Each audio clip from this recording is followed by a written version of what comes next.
Presidente, una ferita ancora aperta, è stato detto dal sindaco di Trieste, per esempio, qualcuno dovrebbe venire qui a chiedere scusa. Io inizierei a chiedere le scuse a tutte quelle associazioni che magari finanziate con soldi pubblici o con contributi pubblici continuano a promulgare teorie negazioniste invitando ad eventi dove si tratta di monologhi fatti da chi vuole negare o sminuire il dramma subito dalla nostra gente e dalla nostra terra, e questo penso che sia inaccettabile. La presenza di Salvini oggi, ma anche di italiani come Presidente dell'Europarlamento, sta a significare che comunque il giorno del ricordo è diventato qualcosa di più ampio del Friuli Venezia Giulia. Sono contento che mi sembra un evento storico oggi per la presenza non di persone ma di istituzioni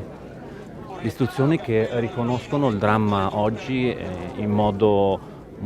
con un eco molto maggiore chi ha subito la nostra terra, e forse un piccolo contributo a far sì che quelle differenze di morti di serie A e morti di serie B di cui parlava Salvini vengano superate.